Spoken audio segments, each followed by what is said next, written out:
Assalamualaikum warahmatullahi wabarakatuh. Waalaikumsalam warahmatullahi wabarakatuh. Hari ini kita akan membahas untuk materi CBT prostodonsi.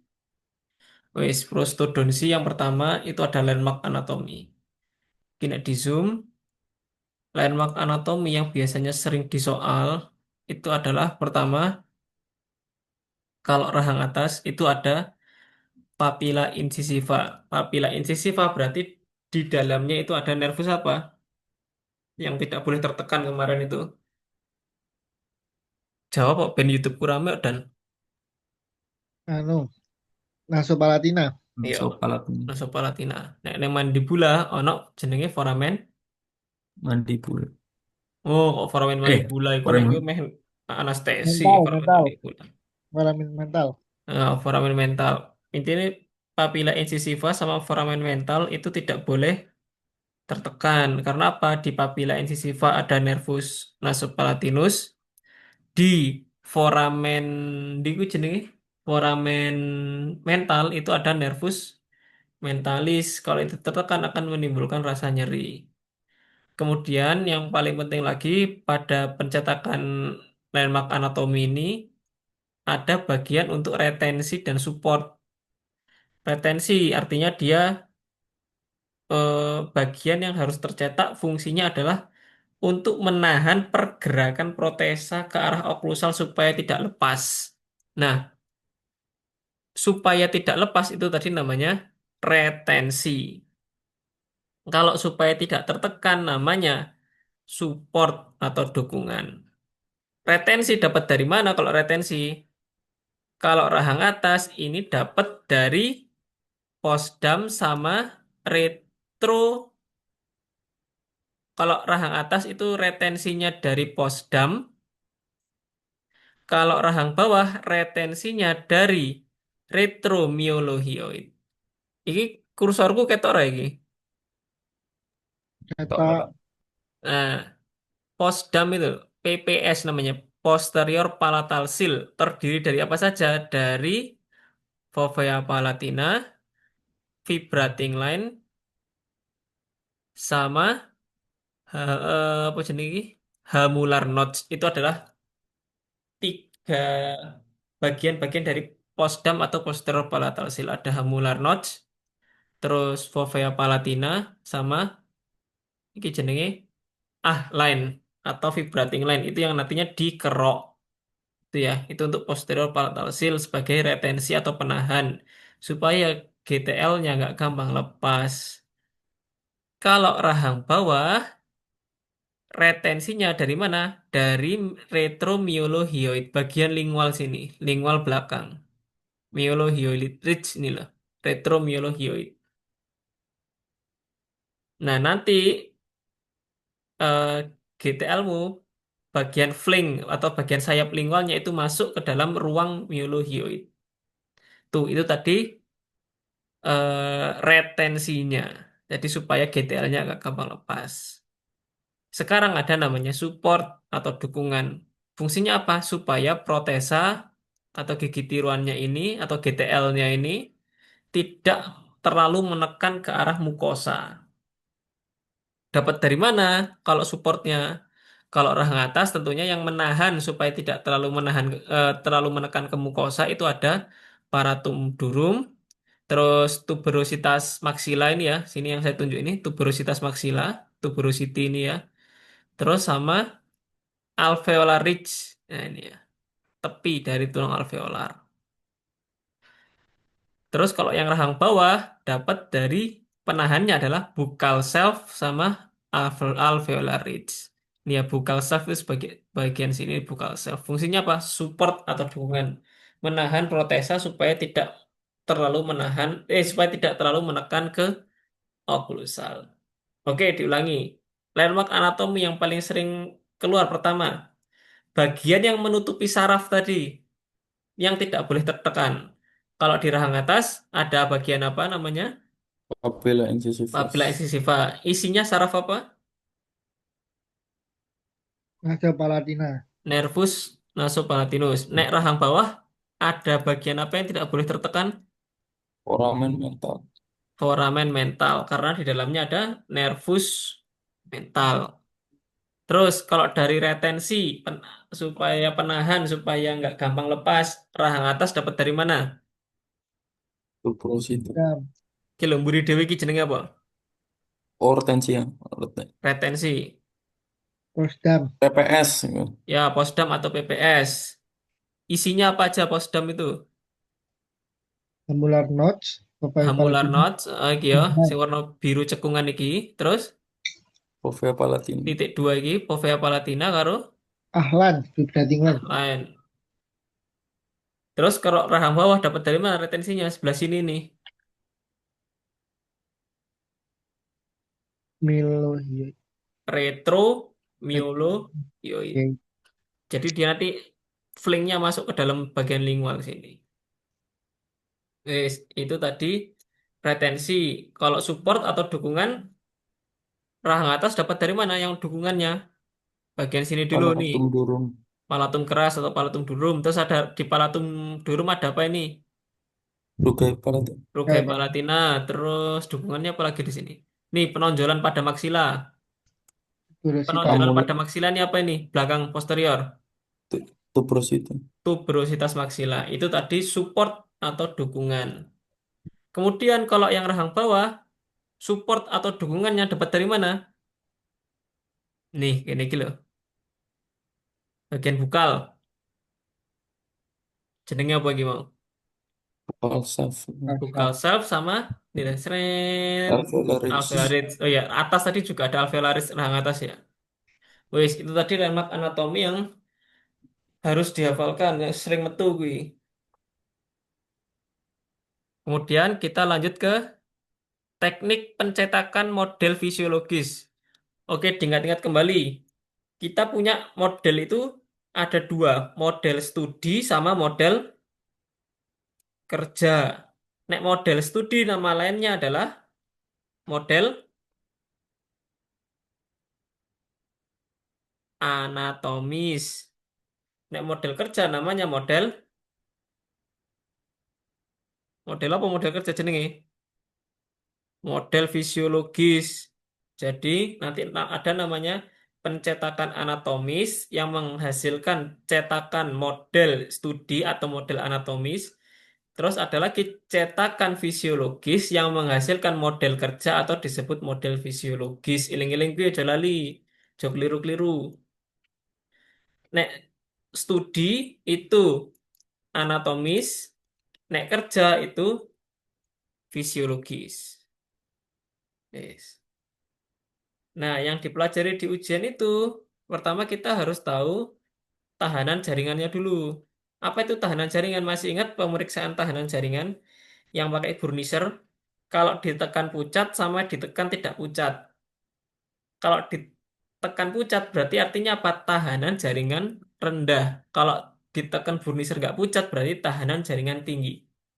Apa tuh tahanan jaringan itu? Tahanan jaringan itu gampangnya ketebalan mukosa,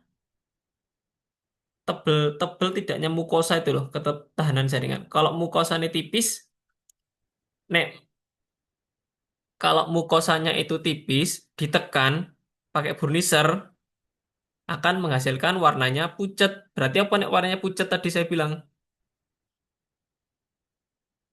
Tahanan jaringannya rendah. Terus nek mukosanya tebel, ditekan pakai burniser dia tidak akan pucat. Berarti tahanan jaringannya tinggi. Itu loh yang dimaksud tahanan jaringan itu tahanan jaringan itu adalah tebel tidak ketebalan mukosanya itu loh tebel apa tipis. Itu ya.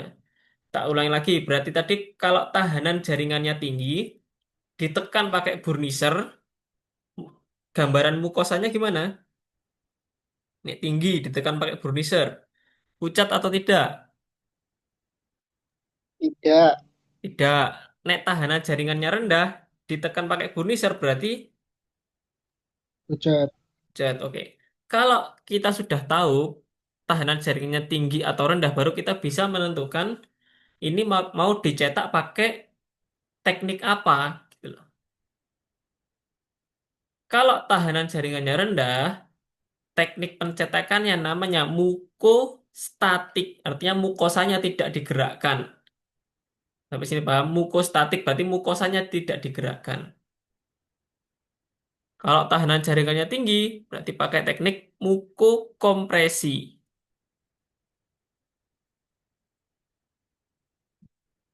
Wis, nek mukostatik itu bahannya alginat. Bisa alginat kalau kita mau mencetak GTSL yang bonded saddle. Artinya apa? GTSL yang paradental, yang hilang gigi di antara.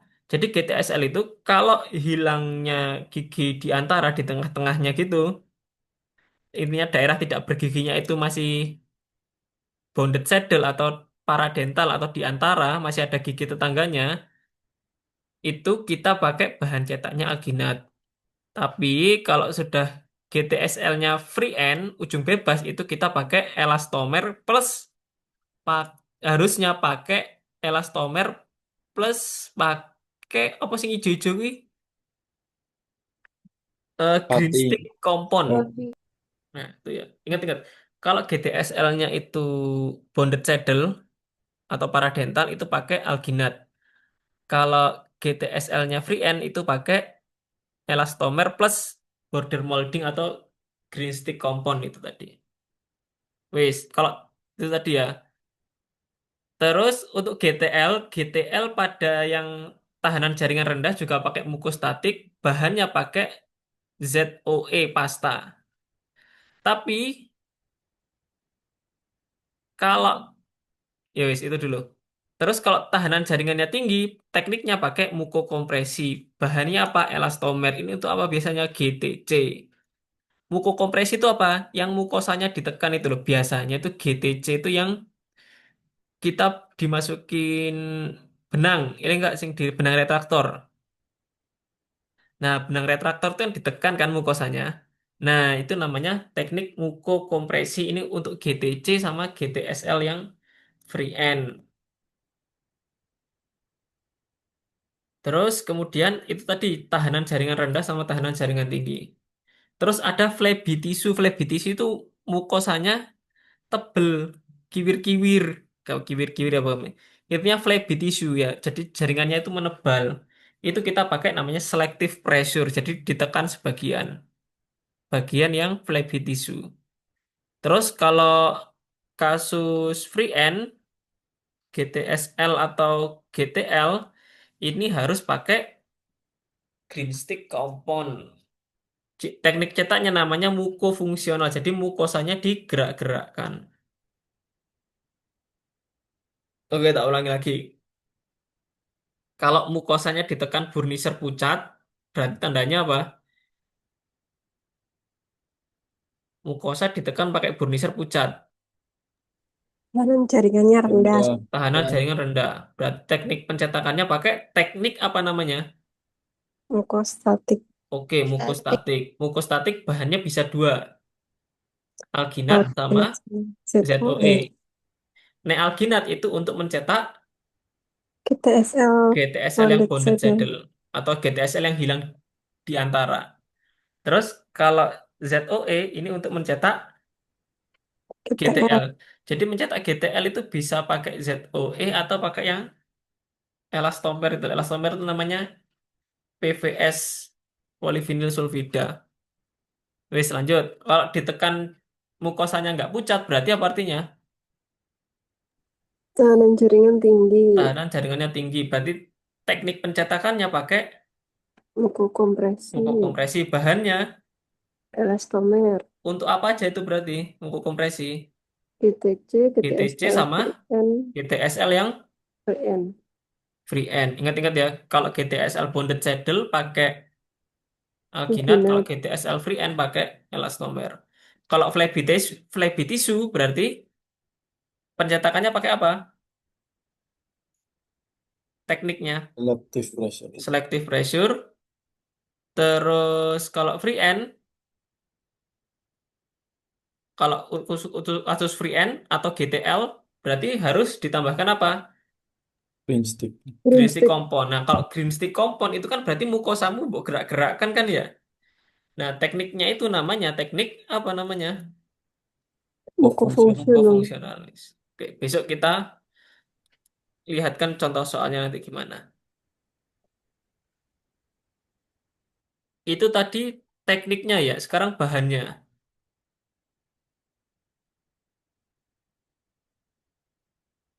Kamu geser ya. Bahan yang sering keluar ini ada satu, dua, tiga, empat, ada enam. Pertama ada namanya agar. Agar itu ya wis murni agar-agar, Nutrijel itu loh. Jadi zaman dulu itu sebelum ada bahan cetak yang bangsanya alginat dan lain sebagainya itu pakai agar-agar. Nah, agar-agar ini mudah robek sehingga pada saat ini sudah tidak pernah digunakan. Intinya kalau ada pilihan agar, itu agar itu bukan alginat. Jadi agar ya agar, murni agar-agar sudah tidak pernah dipakai lagi. Itu jangan pernah dipilih. Terus kemudian ada yang namanya tadi alginat atau namanya irreversible hydrocolloid. Untuk apa saja alginat itu? Pertama, untuk mencetak model apa kalau alginat? Model kerja, atau model studi. Terus Model studi. Nama lain model studi apa tadi namanya? model Anatomis. anatomi. Model anatomis. Nah, selain itu berarti untuk apa tadi? Selain mencetak model studi, dia juga bisa untuk mencetak model kerja juga. Tapi yang kasus apa? Kasus apa tadi alginat? Bisa digunakan untuk mencetak model kerja, tapi kasusnya BTSL Adil apa sih di BTSL yang antara bonded bonded saddle. saddle atau betul hilang di antara itu. Wis, kata kuncinya itu kalau alginat. Terus ada polisulfida. Nah, ini polisulfida ini kata kunci di soal adalah ketika dicetak pasien merasakan bau yang tidak menyenangkan atau bau yang tidak enak, bau cengkeh. Nah, itu bahannya namanya polisulfida. polisulfida. Ini kalau udah ada kata kunci bau tidak enak, bau menyengat, itu polisulfida. Terus ada lagi untuk pasien yang hipersalivasi, artinya air liurnya banyak. Nah, untuk pasien yang hipersalivasi, bahan yang digunakan adalah polieter. Ingat-ingat, polieter itu untuk pasien yang hipersalivasi. Kenapa polieter itu untuk pasien hipersalivasi? Pertama, waktu settingnya singkat, terus dia bersifat hidrofilik. Tidak, maksud hidrofilik apa? Ya bisa menerima hidro air, bisa menerima air, bisa menyerap air, itu hidrofilik polieter. Terus silikon kondensasi ini nggak pernah keluar. Habis itu ada PVS ini yang paling sering. Ini untuk mencetak model kerja. Berarti bisa digunakan untuk GTC, GTL, GTSL, inlay only crown. Intinya untuk model kerja itu pakai PVS. Atau nama lainnya PVS adalah silikon adisi. PVS itu kepanjangannya polyvinyl siloxan. Bukan polyvinyl sulfida ya. Polyvinyl siloxan itu PVS. Ini untuk butuh cetakan, kalau udah bilang butuh cetakan yang akurat dan lain sebagainya, itu pakai cetakan namanya PVS.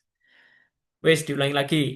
Yang sudah tidak pernah dipakai, itu tadi apa namanya? Agar Agar. Untuk bikin model studi atau mencetak GTSL yang bonded saddle, pakai apa? Alginat, Alginat. Baunya nggak enak, polisulfida, polisulfida. Untuk pasien hipersaliva, polieter, polieter. Untuk bikin model kerja, entah itu GTL, GTSL, inlay only, pakai apa? PVS, PVS. Atau nama lain dari PVS, polyvinyl siloxane. siloxan, atau silikon apa tadi namanya? Kondensasi apa silikon adisi? Nggak tahu Zah. Silikon adisi namanya. Hmm. Ingat-ingat nama lain. Kadang yang di soal itu kan kita nggak nemu pilihan PVS, tapi nemunya silikon-silikon gitu, pilih yang silikon adisi. Oke, aman ya. Teknik pencetakan dan bahan cetak aman semuanya. Udah paham ini sering keluar semua ini harus di apal nih, teknik cetak sama bahan cetak ini. Sudah? Lanjut? Lanjut. Klasifikasi, oke, tak ulang lagi klasifikasi. Jadi klasifikasi itu yang ditanyakan biasanya Kennedy dan Applegate Kennedy. Kalau Kennedy itu dibagi jadi 4 kelas. Kalau Applegate Kennedy sama, Applegate Kennedy dibagi jadi 6 kelas. Cuman 6 kelas itu 1, 2, 4 itu sama. Di 6 kelasnya Applegate yang dibedakan adalah kelas tiganya Kennedy tadi dipecah jadi kelas 3, kelas 5, sama kelas 6. Sehingga yang Applegate Kennedy itu punya 6 kelas. Oke, dibahas satu-satu dulu dari klasifikasi Kennedy. Oke, diingat-ingat. Kelas 1. Kelas 1 kata kuncinya apa kelas 1? Bilateral free end atau unilateral free end? Masih ingat nggak? Kelas 1. Bilateral. Satu itu bilateral. Bilateral free end atau bilateral bilateral ujung bebas ini ya. Jadi kehilangan giginya itu udah sampai paling posterior, ujung bebas. Itu yang dimaksud bilateral free end. Terus kalau kelas 2 berarti apa?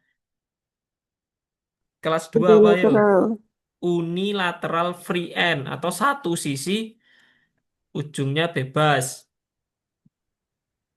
Kelas 3 apa?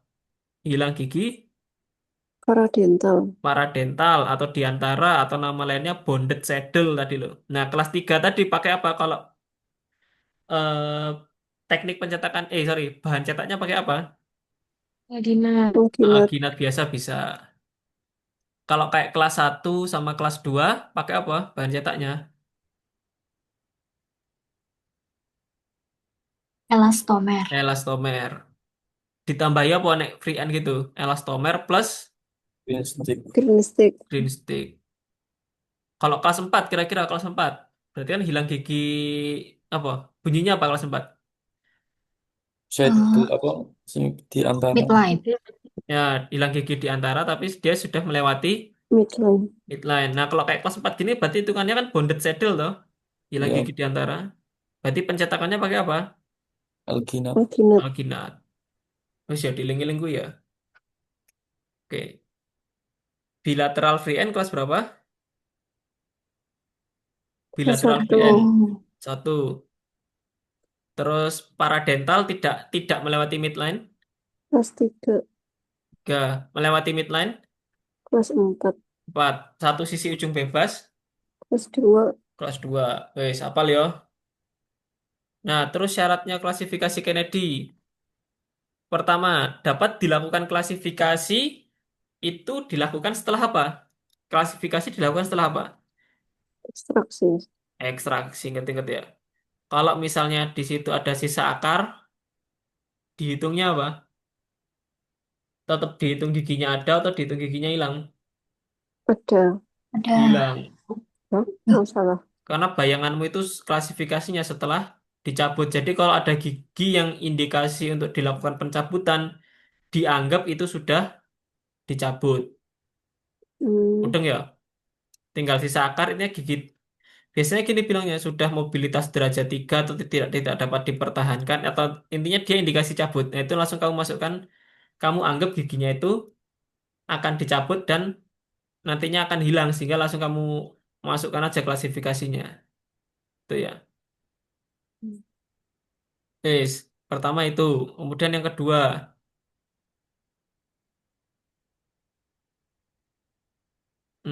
yang kedua itu terkait molar ketiga. Jadi untuk terkait molar ketiga, apabila molar ketiganya itu tidak digunakan sebagai abatment atau molar tiganya itu ada tapi posisinya udah miring dan tidak akan digunakan sebagai abatment, itu tidak dimasukkan ke klasifikasi. Tapi kalau molar tiganya dipakai abatment, dipakai buat penyangga, mau mbok pasangi klamer molar ketiganya, nah itu baru nanti dimasukkan ke klasifikasi. Mudeng ya? Jadi kalau molar tiganya mbok pakai, ya mbok masukkan klasifikasi, mbok masukin mau dipakai buat apa gigi abatment yang dipasangi klamer itu, Kalau mau bawa pakai sebagai abatmen berarti nanti dimasukkan klasifikasi. Tapi kalau misalnya molar tiganya itu indikasi cabut atau sudah tidak digunakan lagi atau kamu mau biarin aja nggak diapa-apain, itu tidak dimasukkan dalam klasifikasi. Ya, Pertanyaan dulu ndak ini? Ada pertanyaan dulu nggak? apa tak kok? Eh, Lah nek sing dinggo M3 nemu sebelah kanan, sing kirine ra dinggo. yang dipakai sebelah kanan, yang kiri, Yang sebelah kanan bisa dipakai buat klammer, ya. ah, Yang kiri ini enggak, tapi ada M3-nya. contoh ini berarti ya, ini tuh dan, nih, ini kan dipasang buat klammer tuh iki. Iya, iya. Jadi molar 3 yang kanan akan dimasukkan loh. Third molar present, molar tiganya ada. Can be used as abatement. Dapat digunakan sebagai abatement. Considered it. Berarti masukkan dalam klasifikasi yang kanan dimasukkan dalam klasifikasi yang kiri gimana? Ya wis, kalau misalnya itu ada dan tidak hilang ya berarti ya tetap dimasukkan karena buat keseimbangan ngono loh. Tapi nek misalnya gak ono ya wis berarti cuma sampai M2 tok, nggak ngaruh. Nggak ini nggak dijadikan dalam artian ini tidak dimasukkan gigi hilang ngono loh dan Oh iya, iya. lah ya wis dianggap biasa ngono loh. Oke, oke, oke. Intinya ini dimasukkan. Tapi kalau kasusnya seperti ini, nah di sini ada M3.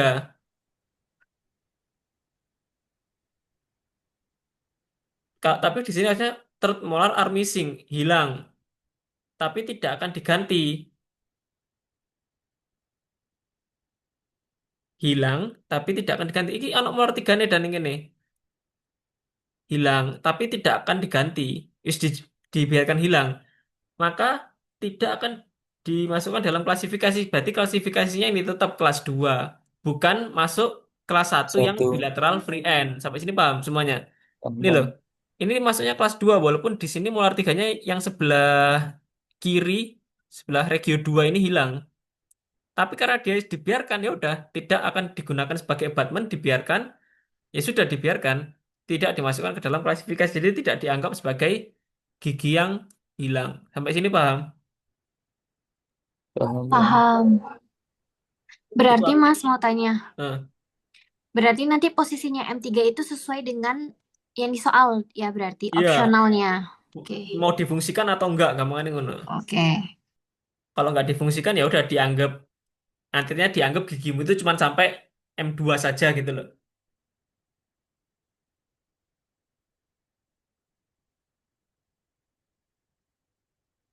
Terus ada namanya modifikasi.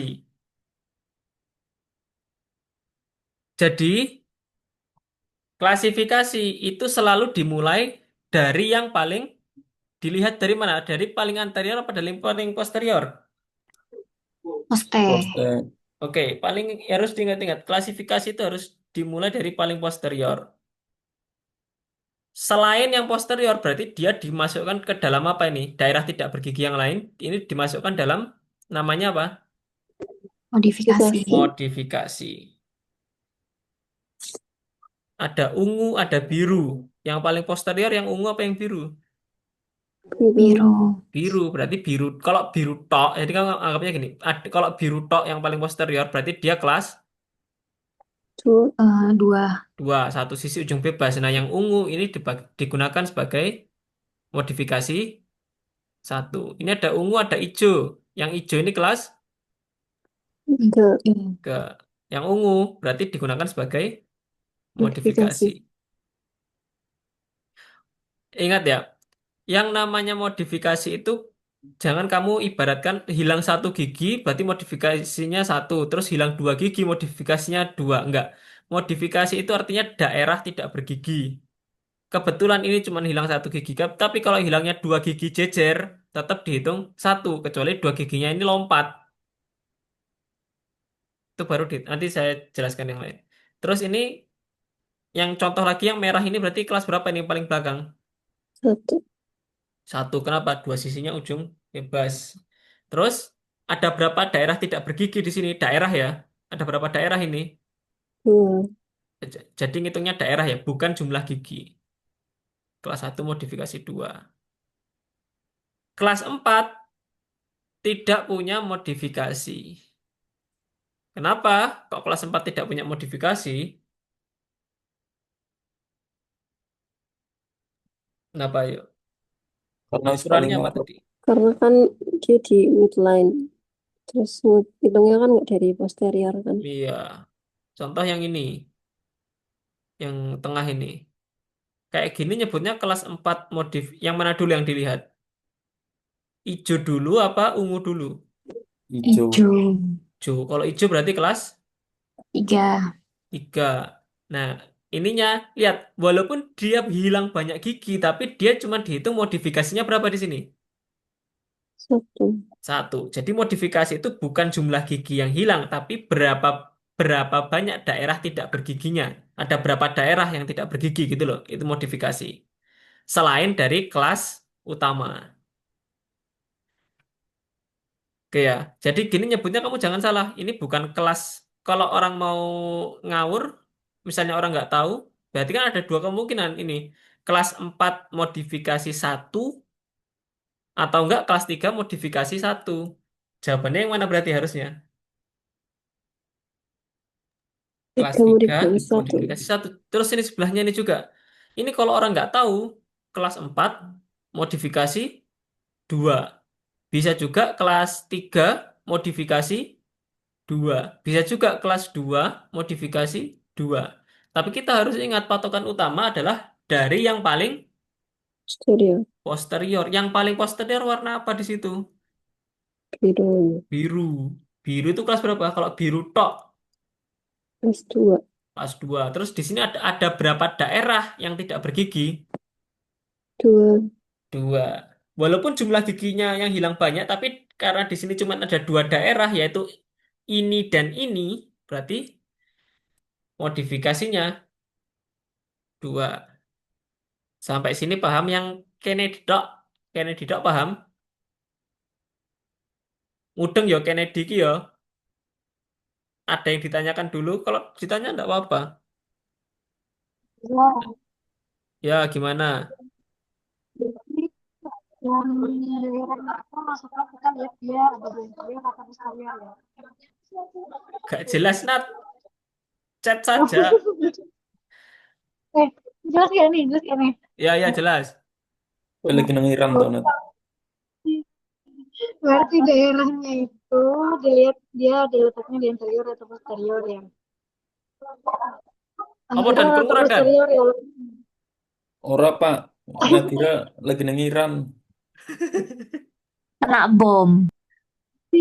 Berarti ribut ya. Sorry. Berarti daerahnya itu letaknya itu dilihat dari dia letaknya di interior atau posterior ya. Iya, Hitung daerahnya daerahnya itu maksudnya. penentuan pertama dilihat dari daerah tidak bergigi yang paling posterior. Terus apa Posterior. lagi Nat? Kemudian, udah itu aja maksudnya mau konfirmasi berarti hitung daerahnya itu lihatnya dari kan kamu tadi bilang daerah-daerah kan berarti maksudnya Ah, dia letaknya yang itu di interior atau posterior gitu ya hitungnya. dan gue kerungu dan ngomong apa dan? Yo intinya sekot daerah lo, Pak. Udah per Daerahnya ora interior atau posterior dari gitu loh giginya. maksudnya. Ya, betul. Nah, Dilihatnya dari daerah tidak bergigi, bukan dari jumlah gigi yang hilang. Nah, itu kata kuncinya. Dilihat dari daerahnya, ada berapa daerah di situ. Daerah paling posterior digunakan sebagai kelas utama, daerah tidak bergigi yang lain itu nanti digunakan sebagai modifikasinya. Nah, wis, jelas, wi. Mudeng, bos. Mas mau tanya, Heeh. misal nih daerah yang tidak bergiginya itu dihalangi oleh satu gigi, misal gigi P-nya yang kayak ini deh, yang kayak kelas 3 modifikasi satu, itu kan hilangnya satu di gigi P1-nya. Heeh. Nah, terus satu lagi hilangnya di gigi I2-nya. Berarti itu tetap terhitung dua. Satu hilang di gigi P1, Sama di gigi I2. I2. Berarti masuk Ya, lompat kan dia. ya, berarti dua, modifikasi dua. Kelas utamanya Kelas utamanya kelas 3. anggaplah Anggap sesuai ini aja. yang ini berarti kelas 3 mod 1 ini. Ya, Kamu tambahin hilang I2 di sini. ya, Ya, berarti kan paling posterior dianggap ini dulu toh. ya, Yang hijau plus tambahin Heeh. hilang ini. Berarti Ya, ada dua daerah dua. tidak bergigi. Oh, oke, oke, Karena oke. apa? Karena lompat di sini dibatasi oleh masih ada gigi kaninusnya ini yang masih ada. I2-nya ini Ya, hilang. oke. Tuh. Ingat ya, daerah intinya di situ adalah daerah, bukan jumlah gigi. Semuanya paham apa yang dimaksud itu daerah? Aman ya, Bos?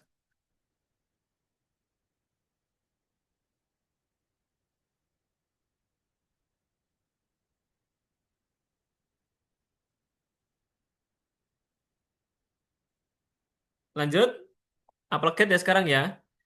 Jadi kalau Kennedy itu 1, 2, 3, 4, kalau upload kelas tiganya ini dipecah. Jadi nanti ada kelas 3, 5, sama 6. Kelas 3 itu gampangannya gini. Kamu hilang gigi posterior banyak, tapi nggak sampai gigi anterior. Artinya apa nanti? Penyangganya itu satu gigi di posterior, tapi satu gigi nanti yang coba lihat perhatikan kelas 3 ini.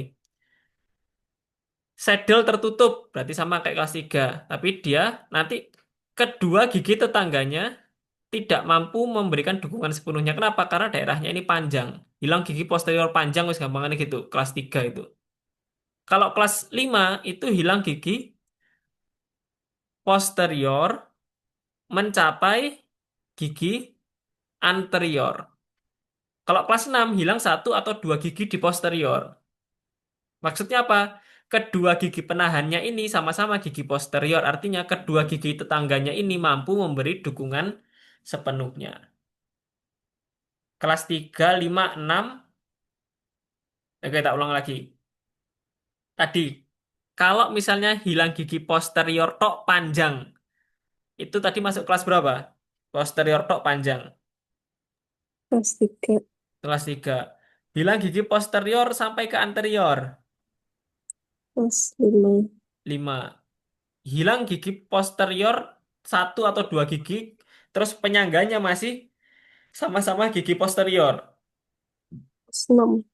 Kelas 6. Sampai sini paham? Paham. Contoh ini, hilang giginya tapi hilang gigi P1 sama hilang gigi P2. Saya tanya, hilang gigi P1 sama hilang gigi P2. Maksudnya kelas berapa? 6. Masuknya, Eh, masuknya itu nanti kelas 6. Nggak kelas tahu. kelas 3. Karena apa? Di sini nanti yang menyangga itu gigi kaninus, gigi anterior, gitu loh. Harusnya kalau kelas 6 itu kedua gigi tetangganya mampu memberi dukungan sepenuhnya. Artinya apa? Nanti kelamernya itu sama-sama dipasang di gigi posterior, gitu loh. Jadi hilang satu atau dua gigi posterior, tapi nanti yang menyangga itu sama-sama gigi posterior, bukan gigi anterior yang menyangga. Gampangannya gitu. Letak kelamernya nanti sama-sama di gigi posterior. Gitu, itu untuk yang kelas 6. Kalau kelas 5 jelas, hilang posterior sampai anterior. Gigi anterior tidak mampu memberi dukungan. Tapi kalau kelas 3 ini, hilang gigi posterior panjang, penyangganya nanti di kaninus sama gigi, satu gigi kaninus, satunya gigi posterior. Sehingga apa? Gigi kedua tetap tidak mampu memberi dukungan sepenuhnya. Harus dibantu sama dukungan dari mukosa. Sampai sini paham nggak, teman-teman? Mau nanya, Za. Heeh. Berarti kelas 3 itu juga yang nentuin dukungannya juga ya? Yang menentukan sebetulnya itu adalah kata kunci dari penentuan klasifikasi Apgar itu kedua gigi tetangganya itu mampu atau tidak dalam memberi dukungan. Wes itu kata kuncinya. Oh, ya. Oke. Berarti buat bedain 3 Yang sama 6 itu kan? dikatakan mampu memberi dukungan apa coba? Kata kunci dikatakan mampu itu berarti giginya itu gigi posterior. Kenapa? Karena akarnya jamak kalau gigi Hmm. posterior itu. Sehingga dia dikatakan mampu memberi dukungan sepenuhnya atau akarnya besar kayak kaninus ini. Tapi karena dia gigi anterior, dia dianggap tidak mampu memberi dukungan sepenuhnya. Itu kalau katanya Applegate. Kata kuncinya sebetulnya itu bukan anterior posterior. Dilihat dari Hmm, gigi tetangga yang menampungnya itu loh. ya ya, oke. Jadi nanti tetap harus disesuaikan sama hukum Antewis. Nanti untuk yang Applegate ini, kalau misalnya kalian mau gampang, gampang intinya ngambil intinya tok. Kalau hilang dari posterior panjang, wis anggapan itu kelas 3. Terus kalau posterior ngelewati anterior berarti kelas 5. Posterior tok dikit satu atau dua gigi itu kelas 6. Wis jelas sampai sini. Ada Iya, yang ditanyakan dulu? Cukup? cukup. Oke, terus kelas 1, 2, 4 masih sama. Cuman di sini dibedakan ada modifikasinya ditambahin A atau P. Contoh, kayak yang ini. Ini kalau Kennedy Dog kelas berapa ini tadi yang saya tanda ini? Kennedy Dog. Dilihat dari paling posterior. Warna apa? Biru. Biru, biru kelas Kelas 2. 2. Modifikasi apa ini berarti? Kalau Kennedy Dua. Kennedy 2. 2. Tapi kalau Applegate berarti modifikasi 1. Satu. A. 1A terus Dan 1 Satu P. P. 1P. Tuh. Itu bedanya Applegate sama Kennedy Tok. Sampai sini paham teman-teman untuk klasifikasi klasifikasi gigi tiruan ini. Klasifikasi daerah tidak bergigi namanya. Aman? Aman.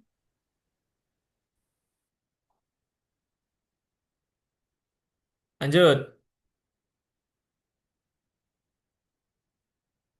Wes. Klasifikasi ini ya dalam satu soal itu bisa keluar 2 atau 3 jenis ini. Dalam satu kali keluar itu. Kan satu kali ujian itu kamu 100 100 soal waktunya 120 menit. Ada 10 bidang. Nah, dari 10 soal prosto itu mungkin klasifikasi bisa keluar 3 atau 2. Nanti harus mudeng. Wes, sekarang ada namanya zona. Zona netral, wis ingat-ingat ada namanya zona netral. Artinya apa? Di sini adalah posisi paling seimbang antara tekanan otot lidah, otot pipi, dan otot bibir. Itu namanya zona netral. Nah, dalam posisi zona netral ini, kamu menyusun anasir. Gampangannya ini setelah zona netral itu apa? Ya pas kamu mengeluarkan bed rim dari mulut pasien, kamu keluarkan, nah itu kamu dapat zona netralnya itu. Zona netral adalah ketika sudah dapat oklusi sentrik dan relasi sentrik, itu namanya zona netral. Intinya apa? Di situ sudah seimbang antara tekanan bibir, pipi, dan juga lidah. Kalau sudah dapat zona netral, baru disusun anasirnya. Terus kurva, ini paling sering-sering kurva. Kurva itu ada 3. Kurva Spi, kurva Wilson, sama kurva Monson. Kurva Spi itu dari ujung kaps caninus, terus ke ujung kaps molar, sampai ke kondilus. Nih, warna merah. Kurva Spi. Nah, ini kurva Spi. Dari caninus, ujung kaps caninus sampai ke kondilus. Terus ada lagi namanya kurva Wilson. Kurva Wilson itu dari kaps bukal ke kaps bukal gigi posterior. Ya, jadi kaps bukal kanan ketemu kaps bukal kiri, kaps bukal kanan ketemu kaps bukal kiri. Nah, kaps bukal ketemu kaps bukal ini namanya kurva Wilson. Terus ada namanya kurva Monson. Monson itu gabungan dari kurva Speed dan kurva Wilson. Diulang. Tadi kalau dari ujung kaps caninus sampai ke kondilus, itu tadi kurva apa? Dari caninus sampai ke kondilus, Paspi. kurva Spi.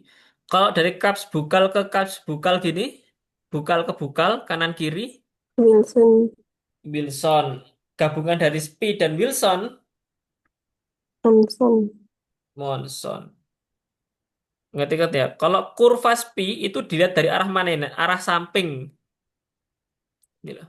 Kurva Spi itu dilihat dari arah, bisa kelihatan dari arah mana? Arah sagital. Ini namanya arah sagital.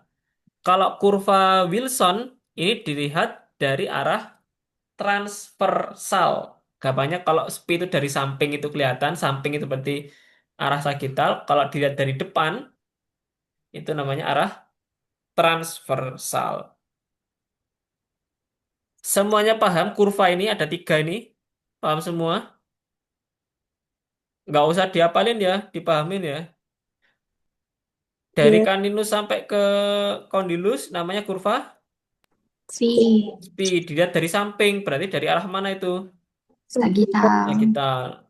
Kalau dari kaps bukal ke kaps bukal kan berarti kamu lihatnya dari mana? Arah Transversal. depan. Wow. Berarti arah transversal. Berarti kurva apa tadi yang dari kaps bukal ke kaps bukal? Wilson. Wilson. Gabungan spi sama Wilson tadi namanya Monson. Monson. Nih yang paling penting, oklus ada namanya oklusi sentrik sama relasi sentrik. Oklusi sentrik berarti apa? Kontak gigi maksimal. Jadi ketika gigi itu berkontak dengan maksimal secara bilateral, seimbang antara kaps maksilar dengan kaps mandibula. Intinya ketika gigi-gigi berkontak seimbang bilateral itu namanya oklusi sentris. Ingat-ingat. Gigi ketemu gigi berkontak secara maksimal itu namanya oklusi sentris. Tapi kalau posisi kondilus mandibula tepat di fossa glenoid itu namanya relasi sentris. Ingat ya, oklusi sentris dan relasi sentris ini berbeda. Kalau giginya berkontak, tadi apa namanya? Giginya berkontak dalam kontak yang maksimal. Kontak maksimal antara gigi geligi namanya tadi apa? Lucisentrik. Oklusi sentris. Tapi kalau posisi kondilus tepat pada posisi yang benar dalam fossa glenoid, namanya apa? Kalau kondilusnya di fossa glenoid, Relasi sentrik. nah, makanya pas kamu nyusun bed rim, kamu harus bisa penyesuaian antara oklusi sentris dan relasi sentris. Oklusi sentris nanti didapatkan dari pengukuran vertikal dimensi oklusi. Sedangkan relasi sentris didapatkan dari nanti namanya ya tadi relasi sentris tadi. Pengukuran relasi sentris. Wes nanti ada sendiri itu caranya. Nah, ini yang paling sering keluar juga ada namanya lateral movement pergerakan mandibula, lateral movement.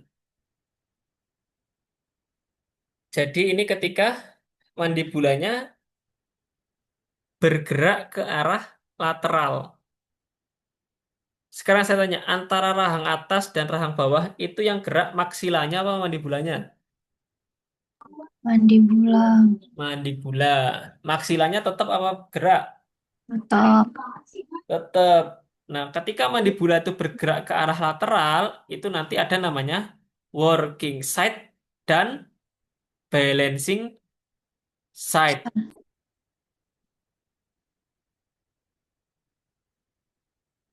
Kalau misalnya mandibulamu, rahang bawahmu, kamu gerakkan ke kanan. Nah, ini ke kanan. Rahang bawahmu kamu gerakkan ke kanan. Nah, yang bagian kanan itu namanya working side, yang sebelah kiri namanya balancing side. Ingat-ingat, working side adalah sisi yang bergerak ke arah lateral saat rahang ke arah lateral. Tapi kalau balancing side adalah sisi yang bergerak ke medial atau ke tengah saat rahangmu digerakkan ke arah lateral. Dalam kata lain, contoh ketika kita menggerakkan rahang ke arah kanan, ya berarti mandibula yang sebelah kanan itu working side karena dia juga ikut bergerak ke kanan, sedangkan balancing side adalah mandibula yang sebelah kiri, dia akan bergerak ke tengah, ke arah tengah, namanya berarti balancing side. Sampai sini paham? Sampai sini paham dulu? Antara yang namanya working side dan balancing side. Wih, Paham. paham. Oke ya. Ini ya. Ini ketika mandibular, coba nih, mandibular movement ini digerakkan ke arah kanan. Yang bagian kanan dia akan gerak ke kanan, yang bagian kiri dia gerak ke mana? Bagian kiri. Ke arah mana nih? Tengah. Tengah.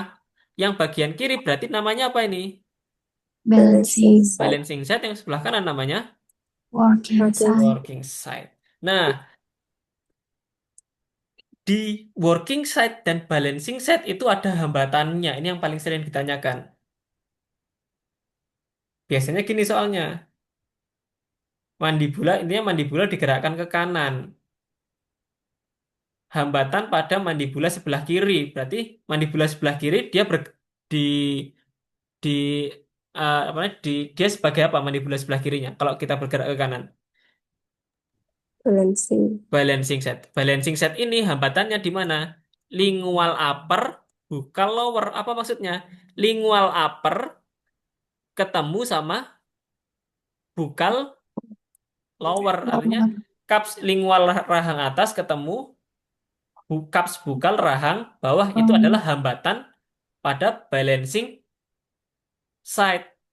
Sedangkan hambatan pada working side itu dari mana? Apa ketemu apa di sini? Kalau Berarti apa lagi? Lingual upper,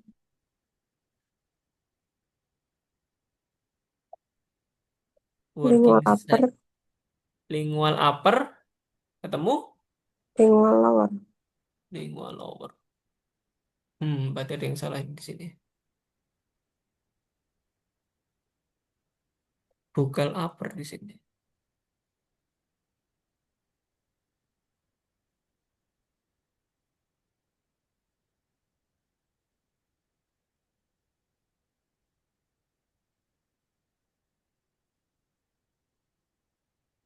Wes, tapi untuk sementara ini agak rancu ya. Kalau yang balancing set itu hambatannya adalah lingual upper, buccal lower, tapi kalau yang working side itu buccal upper, lingual lower. Ini nanti revisi dulu ini. Saya agak lupa nih soalnya. Tapi kalau dari gambarnya ini, Gambarmu itu kan nggak gerak ya, tapi yang working side-nya, apanya? gambar yang bawah tuh loh ya, yang working Heeh. side-nya itu loh, itu kayak Oh kayak iya, belum gerak ya ini ya. iya. Jadi kayak itu Tapi kayak kalau aku ini sih gerak biasa, harusnya di sini kan ketemu ini, ketemu sama, ya lingual lower, ya betul, bener. Anes. Oke, jadi hambatan, oke kita ulang lagi. Kalau ini gerak, berarti hambatannya apa ketemu apa? Kalau yang balancing set kita ulangi lagi bersama. Balancing set apa ketemu apa di sini? Lingual upper, Lingual upper ketemu buccal lower. buka lower. Tapi kalau yang eh, working side Terus berarti bukal buk- upper, ya toh? Bukal iya, upper ketemu apa sini? lingual lower. Lingual lower. Ingat-ingat ini sering keluar. Bukal upper, lingual lower. Teorinya gini. Ingat-ingat working set bull, kalau balancing set lubel. Wis, apal no iki. Working set, balancing set, ada pertanyaan dulu?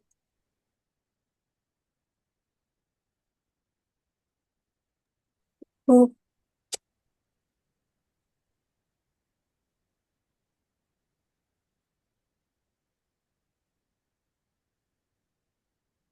Oh, enggak mau next ya. Wes, kita masuk ke protesa cekat dulu ya. GTC. Oke, mari kita bahas satu-satu GTC. Perbagiannya dulu. Pertama, ada bagian yang menggantikan gigi yang hilang. Bagian yang menggantikan gigi yang hilang namanya apa tadi? Namanya apa kira-kira? Pontik. Pontik. Jadi pontik itu bagian untuk mengganti gigi yang hilang. Kemudian ada gigi yang dipreparasi digunakan sebagai penyangga. Namanya apa itu? Batman. men- Batman. Terus kemudian ada namanya mahkota yang dipasang di abutment. Namanya apa tadi? Mahkota yang dipasang di abutment. Banner. Retainer. Penghubung antara mahkota yang dipasang di abutment dengan pontik penghubungnya ini namanya Konektor. konektor. Yang paling sering ditanyakan di sini adalah syarat gigi dapat digunakan sebagai abutment. Pertama, dari vitalitas dulu. Giginya harus vital. Kalau tidak vital berarti gigi abutmentnya harus diapakan? Kalau gigi abutmentnya non vital Dirawat, harus diapakan dulu? dirawat dulu. Iya, betul harus di PSA dulu. Terus dari area periapikal dari ronsennya berarti tidak boleh ada lesi. Ya sih. Dari aspek periodontal harus sesuai dengan apa namanya? Hukum apa? Tante, Hukum ante. Hukum ante apa bunyinya? Luas permukaan jaringan permukaan periodontal apa? Luas permukaan sorry, kata nggak salah. Luas permukaan akar dari gigi penyangga ini harus lebih besar atau daripada sama luas permukaan akar dari gigi yang akan digantikan. digantikan. Maksudnya apa? Misal ini hilang gigi piro iki? Ti- 36 ya. Hilang gigi 36, kamu tidak bisa hanya menggunakan satu obatmen saja. Kamu tidak bisa menggunakan hanya P2 ini saja sebagai obatmen. Karena apa? Luas akarnya P2 dibandingkan dengan gigi yang hilang ini tidak sebanding. Makanya harus digunakan gigi molar kedua. Begitupun juga molar keduanya, Dok. Kalau molar luas akarnya ini molar kedua dibandingkan dengan daerah gigi yang hilang, masih lebih besar daerah yang hilang ini. Sehingga aturan hukum ante adalah harus lebih sama dengan atau lebih besar daripada luas akar gigi abutment harus sama atau lebih besar daripada luas akar gigi yang hilang. Sampai sini paham hukum ante?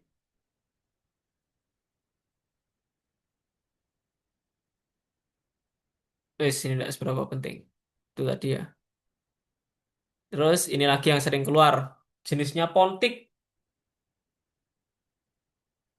Pontik itu ada 6 jenis. Yang pertama, ada saddle atau nama lainnya ridge lap. Bentar, ini ya, saddle atau ridge lap. Ini estetiknya baik, estetiknya bagus, tapi self cleansingnya buruk. Ini sudah tidak digunakan lagi. Jadi jangan pilih yang saddle atau ridge lap karena sulit dibersihkan. Sehingga apa? Yang terbaru kita gunakan namanya modified ridge lap. Modified ridge lap ini kayak gimana? Modified. Nah, estetiknya bagus, dibersihkan juga mudah karena apa? Di sini bagian lingualnya itu dibuat kosong sehingga ini mudah dibersihkan. Ini modified ridge lap. Jadi kalau ditanya hilang gigi anterior atau hilang gigi premolar atau hilang gigi caninus dan ingin dapat estetik yang bagus, maka yang dipakai di sini adalah modified ridge lap.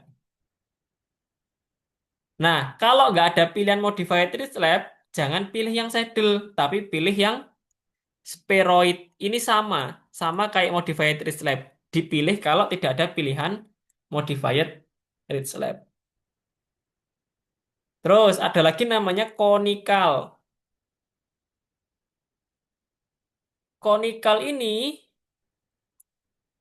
mana ya conical? Nah ini. Ini untuk apa? Untuk ridge atau tulang alveolar yang lancip atau ke knife edge. Nah, ridge yang ke knife edge atau lancip biasanya ridge-nya nah, tipis gini loh.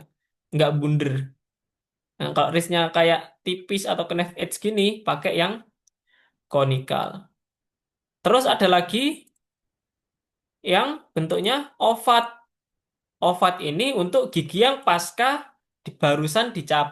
barusan dicabut tapi nggak pengen kelihatan bolong. Sorry, nggak pengen kelihatan ompong tapi pengen kelihatan ada giginya tapi barusan dicabut. Terus pengen seolah-olah gigi ini muncul dari dalam gusi. Nah, pengen seolah-olah giginya ini muncul dari dalam gusi. Nah, itu kita pilih pontik yang oval. Nah, kalau misalnya oral hygiene-nya buruk, pasien oral hygiene-nya buruk, terus reach-nya ini, alveolar reach-nya ini sudah resop, udah turun, berarti kita pilih yang sanitary karena mudah dibersihkan. Kata kunci itu tadi. Oke, sama-sama kita ulangi. Pengen estetik, tapi juga mudah dibersihkan, berarti pakai pilih apa? Modified Ridge Lab. Modified Ridge Lab. Saddle atau Ridge Lab boleh dipilih nggak? Kalau nggak ada pilihan Modified Ridge Lab, kalau cuma nyari Enggak, estetik.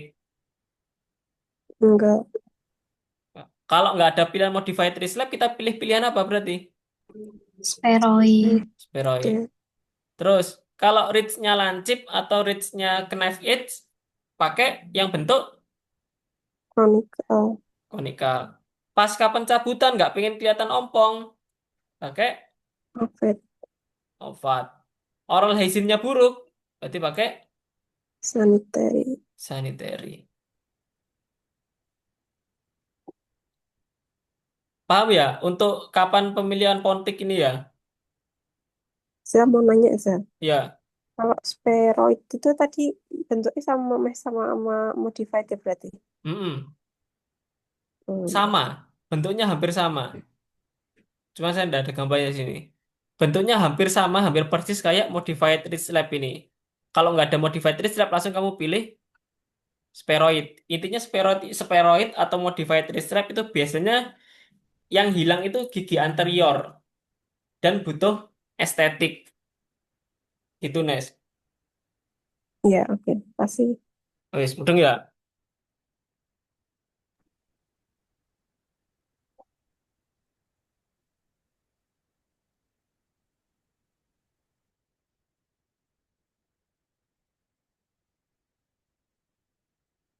Terus, nah nih.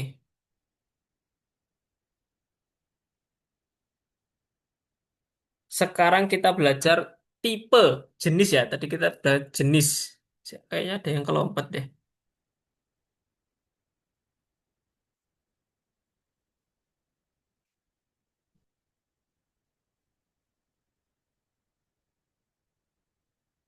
Oh iya, enggak, ding.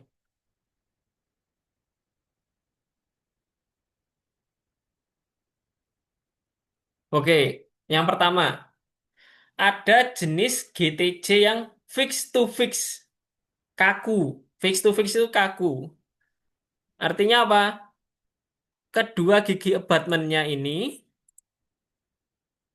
Kedua gigi abutmentnya ini apa? Dia inklinasinya tegak, nggak ada yang miring-miring.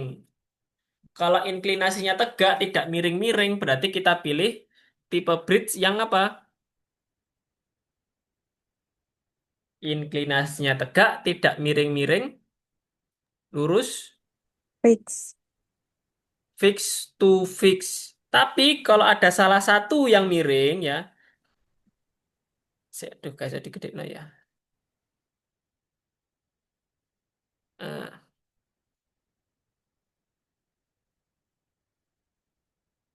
kalau ada salah satu yang miring, nah ini contohnya, ini kan miring ya, terus ini tegak, tegak. Nah, kalau ada salah satu yang miring, ini kita pakai namanya jenis GTC namanya semi fixed. Ingat-ingat tadi saya bilang, kalau sama-sama tegak semua abatmennya, pakai apa? Sama-sama tegak, Fix to fix. fix to fix. Tapi kalau ada salah satu yang miring, tapi kemiringannya kurang dari 20 derajat, pakai apa? Semi fix. Nah, oke.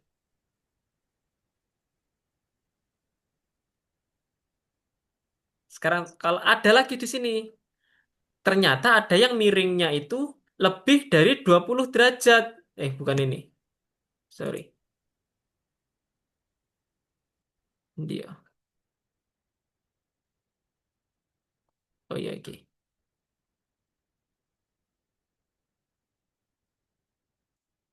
Kalau kemiringannya lebih dari 20 derajat, ini namanya pakai tipe GTC yang teleskopik. Jadi dia di sini dipasangin coping dulu. Dipasangin coping dulu, baru nanti dimasukin retainer sama dipasang coping supaya apa? Di sini dia jadi tegak. Nah, dia dipasang coping supaya inklinasinya jadi tegak. Baru nanti dipasangi retainer 3 baris. Yang ini namanya Teleskopik. kan, yang ini itu Eh, tipe namanya teleskopik. Ingat-ingat ya. Kalau cuma satu gigi, miringnya kurang dari 20. Kalau kemiringannya kurang dari 20, pakai apa? semi fix. Semi fixed. Kalau kemiringannya lebih dari 20, berarti pakai. Teleskopik. Nah, sekarang saya tanya lagi. Kalau dua gigi, kedua abatmennya sama-sama miring, berapapun derajatnya, kedua abatmennya sama-sama miring, pakainya apa? Teleskopik juga. Teleskopik juga. Intinya teleskopik itu dipakai salah satu gigi miring lebih dari 20 derajat atau kedua abatmennya sama-sama miring. Nah, kalau udah sama-sama miring, walaupun kurang dari 20 tapi sama-sama miring, berarti pakai yang teleskopik. Wis. Terus ada lagi cantilever bridge. Ya, cantilever bridge kayak gini nih. Ini untuk kehilangan satu gigi, hanya satu gigi anterior. Itu cantilever bridge. Terus ada spring cantilever. Spring cantilever berarti dia pakai L-bar. Pakai L-bar nih ya. Konektornya pakai L-bar. Ini biasanya pada gigi yang diastem dan ingin dipertahankan posisinya tetap diastem. Kehilangan gigi anterior yang diastem wis kata kuncinya itu kalau spring cantilever bridge. Terus ada compound bridge. Kalau compound bridge intinya dia di sini ada konektor rigid dan konektor non rigid. Ini loh, konektor non rigid itu kayak gini, sedangkan yang ini konektor rigid. Apa tandanya apa? Di sini ada namanya peer abutment yaitu gigi abutment yang berada di tengah-tengah edentulus. Tuh. Terus ada kayak giginya Dani. Nih giginya Dani. Ini namanya apa? Bridge Maryland atau kata lainnya adalah adhesive bridge. Kata kuncinya apa di sini? Pasien tidak ingin giginya diasah terlalu banyak. Pilihannya ada, yaitu pilihannya adalah adhesive bridge yang terdiri dari Maryland dan Rosette. Maryland itu digunakan kalau cingulumnya ini gede, jadi cuma ditaruh di palatal saja. Tapi kalau cingulumnya datar, itu pakai yang Rosette. Terus implant supported bridge ya udah berarti bridge di antara implant. Oke, ada berapa ini berarti? 1, 2, 3, 4, 5, 6, 7, 8, 9. 9 sekitar 9 atau 10. Oke. Kita ulangi bersama-sama. Kalau misalnya ini sama-sama abatmennya sama-sama datar. Abatmennya sama-sama datar. Sorry, kok sama-sama datar. Sama-sama tegak. Berarti pakai tipe GTC yang apa? Fix to Ayo fix. semuanya jawab. Fix to fix. Salah satu miring tapi kurang dari 20. Semi fix. Semi fix. Terus digunakan untuk satu gigi anterior saja. Satu gigi anterior tok. Cantilever. Cantilever. Terus satu gigi anterior tapi ada diastemnya. Spring. Cantilever. Cantilever, spring cantilever bridge. Ada springnya. Ada pier abutment. Terus ada konektor rigid dan non rigid. Berarti namanya GTC tipe Kompon. kompon. Nah, kalau yang panjang gini namanya komplek. Kalau cuman pendek gini tuh cuman 4 atau 5 ini mungkin ya 5 baris gini. Kompon kalau udah melewati midline panjang gini namanya komplek. Terus kalau ada salah satu yang miring lebih dari 20 derajat berarti pakai apa? Teleskopik. Dua-duanya miring, Sama. teleskopik juga. Nah, kalau ini dua ini tadi tipe apa nih? Termasuk jenis apa ini? Tidak mau diasah banyak-banyak. Basic. Adhesive Miring. bridge. Kalau cingulumnya gede kayak gini, cuma ditempel di palatalnya tok, berarti apa? Tipe yang adhesif tipe Maryland. Maryland. Kalau cingulumnya datar, Rochete. Rosette. Ada implannya berarti implan supported bridge. Wes, tadi udah kata kuncinya itu tadi. Banyak tipenya ini.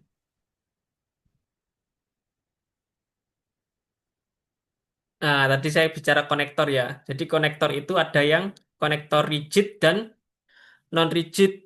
Kalau rigid itu biasanya yang di fix to fix tadi loh. Wis genah gandeng nggak bisa dicopot kaku jadi satu. Itu yang rigid. Tapi kalau yang non rigid itu biasanya digunakan pada gigi yang inklinasinya ini miring, kayak semi fixed atau apa tadi yang miring lebih dari 20. Duh lah, sing miring lebih dari 20 apa tadi? Tipe apa bridge-nya? Ini. Teleskopik. Teleskopik. Nah, kalau teleskopik atau semi fixed itu konektornya pakai yang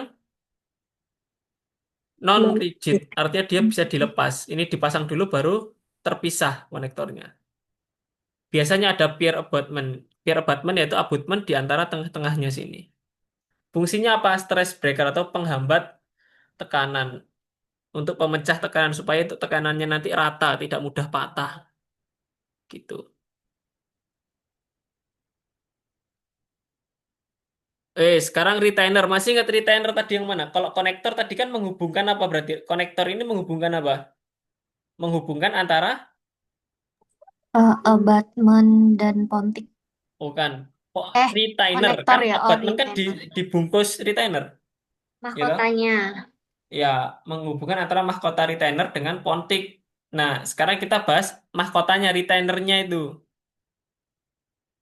Jadi retainer ini nanti ada yang parsial, ada yang full. Sekarang kita bahas dulu satu-satu. Kita bahas retainer yang parsial dulu. Masih ingat Pasoka dulu? Kita pernah preparasi 3/4 atau 7/8 crown. Intinya kalau di premolar atau di gigi anterior kita pakai 3/4 crown labial veneer. Artinya tidak semua mahkota itu dipreparasi hanya bagian labialnya saja. Tapi kalau di bagian molar itu preparasinya namanya juga bagian bukalnya saja, tapi bukan 3/4 crown, tapi 7/8 crown. Ya, 7/8 crown ini biasanya inlay, onlay, overlay itu loh. Wes, ingat-ingat ya, kalau gigi posterior itu 7/8 crown, kalau gigi anterior itu 3/4 crown. Nah, 3/4 crown itu pada labial veneer. Nah, veneer itu ada yang preparasi normal sama preparasi window atau jendela. Kalau normal itu labial sampai proksimalnya dipreparasi. Tapi kalau window ini hanya bagian labialnya saja tanpa melibatkan proksimal. Kapan kita preparasi normal dan preparasi windowing? Preparasi normal labial proksimal itu kalau veneer yang ada multiple diastem. Nah, ini labial proksimal harus dipreparasi. Tapi kalau giginya titik kontaknya baik, berarti tidak perlu preparasi yang proksimal. Berarti preparasinya namanya cukup preparasi windowing ini aja, hanya bagian labialnya saja. Itu untuk yang retainer partial veneer crown. Terus ada lagi yang, oke kita ulangi dulu bareng-bareng. Yang partial veneer dulu. Kalau gigi anterior berarti preparasinya apa tadi namanya? Berapa per berapa kalau gigi anterior? 3/4. 3/4. Kalau posterior 7/8. 7/8. Nah, di gigi anterior itu ada labial veneer. Labial veneer preparasinya dibagi jadi Dua. labial veneer preparasi dibagi jadi dua. Ada yang preparasi normal, yaitu labial proksimal dan preparasi window. Preparasi window itu hanya bagian labialnya saja. Kapan kita preparasi normal labial proksimal? Ketika apa kata kuncinya? Kalau kita mau preparasi labial proksimal, woi, Multiple diastem. ada multiple diastem. Tapi kalau nggak ada multiple diastem, titik kontaknya baik, berarti kita cukup pakai yang preparasi Window. window, yaitu bagian labialnya saja. Terus ada lagi yang full veneer crown. Nah, ini baru yang mahkota, full mahkota. Nah, mahkota itu ada macam-macam. Ada yang all metal crown, berarti semuanya dari bahan metal atau dari bahan logam. Kapan pakai all metal crown? Ini untuk gigi posterior yang tidak membutuhkan estetik. Kata kuncinya apa di sini? Pertama tadi itu ya, gigi posterior yang tidak butuh estetik. Terus kemudian di sini ada beban kunyah berat. Kata kuncinya tadi pertama tidak butuh estetik. Terus beban kunyahnya berat. Terus kemudian akhiran preparasi untuk crown. Kalau crown berarti akhiran preparasinya apa biasanya? Ke knife edge. Jadi gini ya. Ini mahkota ya, set, set. Preparasinya itu ke knife edge. Nah, langsung kayak lurus gini. Terus kalau yang jadi akhiran preparasi itu pertama ada yang ke knife edge, gini ya. Ke angel lagi. Ke knife edge itu,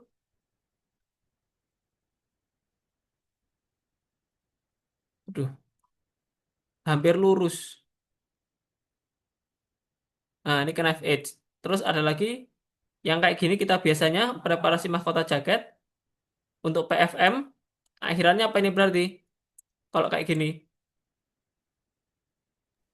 Shoulder. chamfer. Salah. Ada lagi yang nah, ngotak ngene iki. Apa ini kalau gini namanya? Shoulder. Kalau all metal crown itu pakai yang all metal berarti pakai apa? Knife edge. Ke knife edge.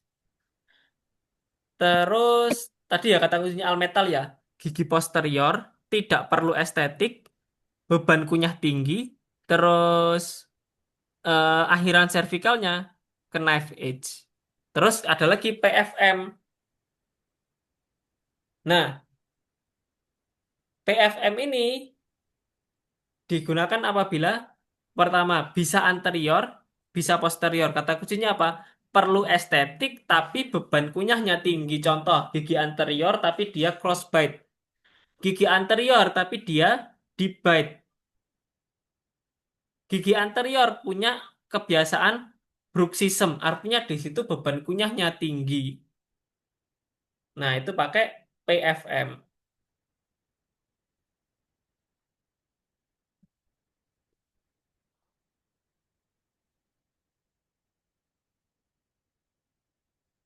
Terus ada lagi.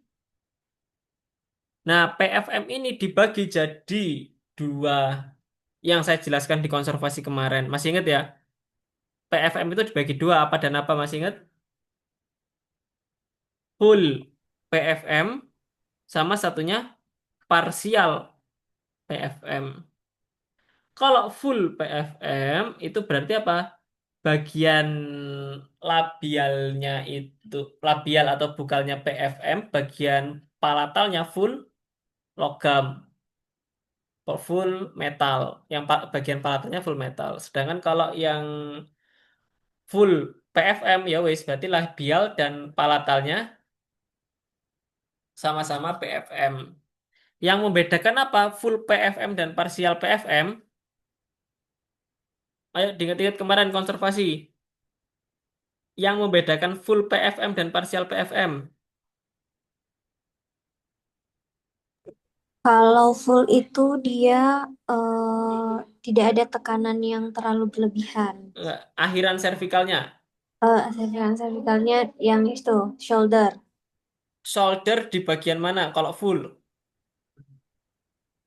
Di ini, Yuh, lali. servikalnya. Iya, akhiran servikalnya. Finishing line-nya itu. Yuh, Margin oke. prep. Ingat, Nes? Enggak. Hmm. Margin preparasinya bukan. Ingat ya, Bukan ya? kita ulangi lagi. Kalau yang full full PFM itu akhiran servikalnya adalah mau dia di labial, mau dia di bukal atau palatal, itu sama-sama shoulder. Tapi kalau yang parsial PFM itu yang bagian labialnya shoulder, bagian palatalnya chamfer. Wis bedanya itu. Terus sama tadi kalau ada beban kunyah tinggi berarti pakai parsial PFM.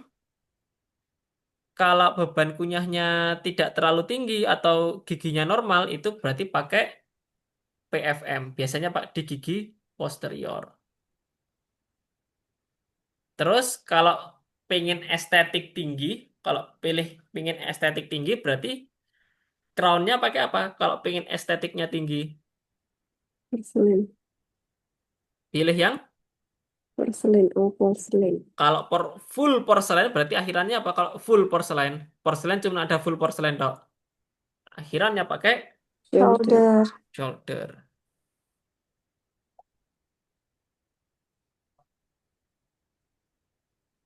Sampai sini paham semuanya? Pemilihan retainer. Ya. Paham. Ini retainer biasa, pada gigi vital biasa. Terus ada lagi retainer pada gigi pasca PSA. Ini masih sama seperti yang kayak di konservasi kemarin. Saya tak gedein dulu. Oke, gigi anterior. Kalau sisa mahkotanya tinggal kurang dari sepertiga, berarti butuh apa? Sisa mahkota kurang dari sepertiga. Inti Berarti pas. harus ada Pasa, pasak, inti pasa, dan inti mahkota. pasak, sama mahkota. Kalau sisa mahkotanya lebih dari sepertiga, berarti cukup Mahkota saja. mahkota saja. Nah, sekarang kita pakai yang pasak, inti pasak, mahkota. Sisanya kurang dari sepertiga. Kalau ada beban kunyah yang berat, terus ada malposisi, ada debate, ada crossbed, dan ingin dilakukan perbaikan inklinasi gigi, berarti pakai pasak yang Custom metal. custom. Tapi kalau giginya normal, tidak ada debate, tidak ada crossbed, berarti pakai pasak yang Fiber. fiber. Nah, terus sekarang untuk yang hanya mahkota saja. Kalau hanya mahkota saja kan berarti giginya sisanya masih lebih dari Sepertiga. sepertiga servikal. Nah, kalau hanya mahkota saja, ketika dia ada, kalau butuh estetik tinggi, berarti bahannya pakai Porcelain. Oh, porselen. porcelain. Tapi kalau hanya mahkota saja, tapi di situ ada malposisi dan malrelasi seperti crossbed, debite, berarti butuh PFM bahan atau yang zirconia. PFM atau zirconia. Itu tadi gigi anterior pasca PSA. Kalau gigi posterior, juga sama, kalau kurang dari sepertiga berarti harus ada apa aja? Gigi posterior kurang dari sepertiga berarti juga harus ada Pasa, Pasa inti mahkota. Kalau ada posisi mal relasi, berarti pasanya harus di custom, custom, pakai pasa custom double metal. Kalau tidak ada mal posisi mal relasi, pakai yang fiber, fiber sama. Kalau yang seperti yang pasa inti mahkota. Di sini bedanya. Kalau di gigi posterior, dia tidak ada pilihan apa? Bahan apa? selain, Porselen, karena mudah pecah, tidak kuat. Sehingga kalau ingin estetik, ada beban kunyah FM, tinggi, pengen estetik, berarti pakai FM, PFM atau zirkon. Tapi kalau tidak perlu estetik, berarti cukup pakai kalau metal. al metal. Sekarang bahan sementasinya. Kalau PFM sama al metal, kira-kira bisa di lead cure tidak? Pas sementasi? tidak, Tidak, sehingga bahan sementasinya pakai apa? GIC, GIC luting tipe satu. Sementara untuk yang resin semen, sinar lead cure-nya bisa nembus nggak? bisa, Bisa, makanya pakai yang resin, semen resin. Terus zinc oxide eugenol ini untuk yang bahan sementasi sementara, tapi tidak boleh di bagian bahan yang menggunakan akrilik karena nanti akriliknya bisa jadi lunak.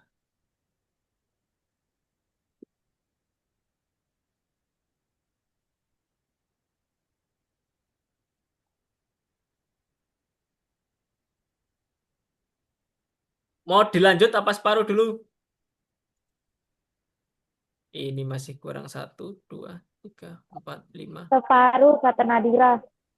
enam, tujuh, delapan, sembilan, sepuluh. Ya, ya udah. Ini nanti di YouTube-nya tak tulis part satu ya. Ya, tadi kita sudah sampai yang GTC. Nanti kita tinggal yang lepasan. Overdentur sama lepasan. Oke. Banyak. Nanti cek di YouTube. YouTube Sinau Bareng FZ langsung cek di playlist. Playlist bagian apa ya? Materi CBT Ukom. Nah, kamu cari di situ. Ini tak buka lagi ya. YouTubeku. Duh, ini kelihatan nggak ya share screenku ini ya? Kelihatan. Udah kebuka YouTube belum nih? Nih, kelihatan. Weh, kok-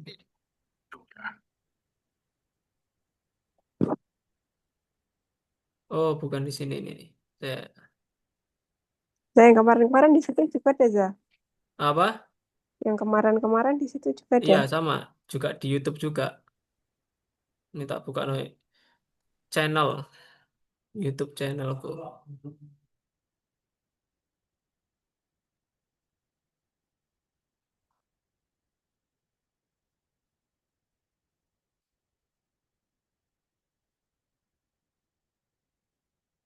Nah, ini Iran perang sama Israel nih.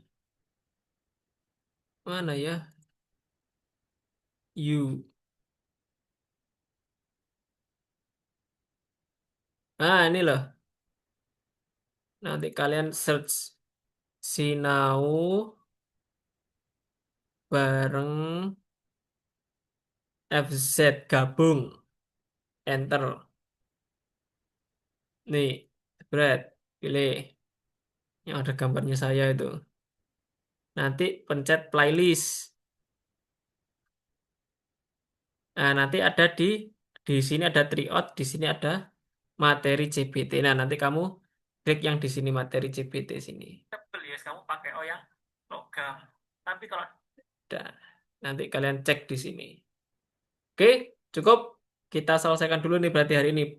Prosto part satu. Ada pertanyaan dulu untuk Prosto part satunya dulu ini. Cukup. Cukup ya.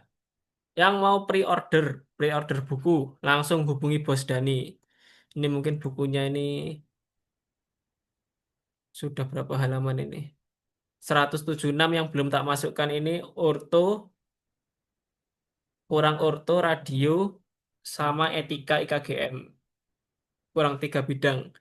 Mungkin ya bisa 200 halaman. Itu materi-materi yang keluar di tryout. Semua materi yang keluar di tryout saya jadikan satu. Nanti yang mau order bukunya langsung hubungi Bos Dani, oke? Cukup semuanya? Cukup? Wih, cukup semuanya cukup. Cukup. Oke, baik kita Cukup. tutup untuk pertemuan Prosto part 1 dengan bacaan hamdalah dan doa kafaratul majelis bersama-sama. Alhamdulillahirabbil alamin. Subhanakallahumma wa bihamdika asyhadu alla ilaha illa anta astaghfiruka wa atubu ilaik. Saya tutup. Wassalamualaikum warahmatullahi wabarakatuh. Waalaikumsalam warahmatullahi wabarakatuh.